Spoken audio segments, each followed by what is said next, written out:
If there's one thing I'm bad at, it's most things. But if there's two things I'm bad at, one of them is remembering people's birthdays. I consider myself to have a pretty decent memory, especially when it comes to faces. I get faces and names down, but remembering their birthdays is just impossible for me. One of the reasons being because I usually don't know what day it is. However, if there's one place that I'm good at remembering birthdays, it's in Stardew Valley. There's something about seeing those hearts pop up next to the villagers' names that just makes you feel good inside. And they make it very easy to remember the birthdays because all you have to do is just walk into town square and look at the calendar and they've got a little face right there saying, hey, it's Haley's birthday today. Easy peasy. I need something like that. Now there is an easy answer here, and that's just to save people's birthdays in their contacts so that on the day my phone's like, hey, it's their birthday. However, one, that's super lame. And two, if I do not then text someone on their birthday, they'll know I did not save their birthday in my phone, and they'll think I don't care about them. So I need a little thing called plausible deniability. That's where a physical calendar comes into play. If I miss someone's birthday, it's because I just didn't look at the calendar, which is not only possible, it's likely. Now I could just buy a physical calendar, but that gives us the same first problem as the digital calendar, which is, that's super lame. And being super lame is super lame, which means we're making a Stardew Valley calendar in real life. Now the Stardew Valley calendar gives us a unique problem, which is that it only has 4 months, spring, summer, fall, and winter. Now due to inflation, we now have 12 months, so we need to add a few more. I did that by recreating the calendar pixel by pixel in a free program called GIMP. I also added another row at the bottom because most months touch 5 weeks.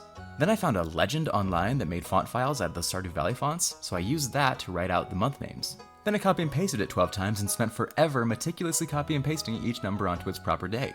Once that was all done, I pasted each month onto its own page in a Google Doc.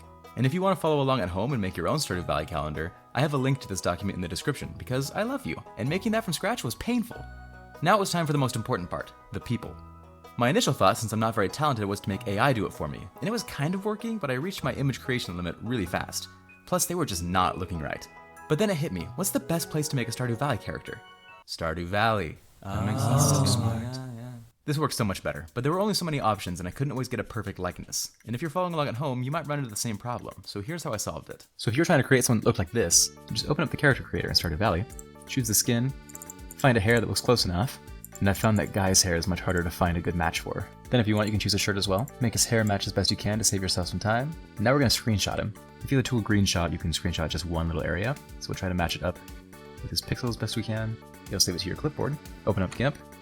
Throw that bad boy in there. He's going to be bigger than we want right now, because if we try to draw on him as he is, the pixels aren't quite lined up. So what we're going to do, we're going to put this on its own layer. We're going to use this box selection tool to get just the pixels that we want. And then we're going to Shift S to scale, and we're going to scale it down to the width of however many pixels we have. So we've got 1, 2, 3, 12, 13, 14 pixels across. So we type 14 up here, scale it, and now we've got our guy to scale. And we can bring him down to the background layer with everything else.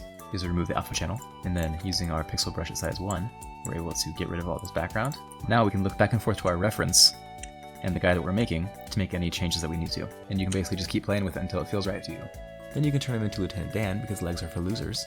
And then when you scale them up, just make sure you select everything you want, and as long as you scale up on an integer, and so you can even do ×3, and it'll figure that out for you. Scale that, it'll keep its square pixels, and then you can just align them in a row like this, use your selection tool, and literally copy and paste onto your document that you're printing onto.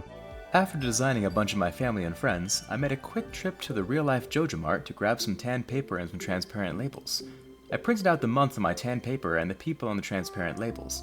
Since it was transparent, I could just cut a box around the people and stick them onto their birthdays instead of cutting out each individual pixel. With everyone carefully stuck on their special day and a suspiciously empty April, I trimmed the months down to size and cut some chunks out to match the game a little better.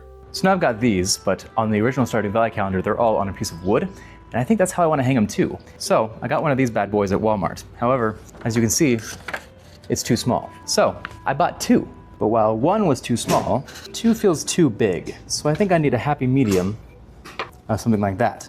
So we're gonna take this guy and chop him in half. So that's pretty much exactly what I want. The bottom here doesn't quite match up on the color, and I kinda like having the jaggedness pop up. However, then it's only popping up here. So I want it to pop up here as well to be symmetrical. So I'm actually just gonna cut this guy in half too. So I ripped that board down the middle, and then we started sanding so our glue could grab better. I also cut the scrap from our first board in half so we could use it to hold the other 3 together. Once the boards were whoa stuck like glue, I drilled a hole for my nail. But look at this calendar again. That's not just any nail, that's a pixel art nail. So I opened up Blender and modeled my own nail based on the pixel art from the game, and sent that over to my 3D printer. With the nail head printed, I superglued it to a small piece of dowel and painted it all gray. Once it was dry, all that was left was to hang it up. So here's where we ended up, and honestly, I am just beyond happy with this. It turned out so much better than I thought it would. As of recording this, it is now June 20th. I believe I started making this at the end of May, and so all 4 of these birthdays have came and went since that day. And obviously I did not have the calendar made by that point, and luckily I was able to get almost all of them. Not because of the calendar, but because of my mom. So basically, if you're trying to remember birthdays and trying to get that plausible deniability, there's 2 options. You can either make a highly custom Stardew Valley calendar that has pixel art versions of all of your friends so you can remember their birthday as long as you look at the calendar that day, or you can just have a mom that reminds you of things. I've got both. If you'd like to make one of these, again, I've got the link down below on where to print off these papers, and I hope you enjoy it. It only took me so long because I procrastinated so much, so if you make it, I bet you can actually do it a lot faster than I did, especially if you have less friends.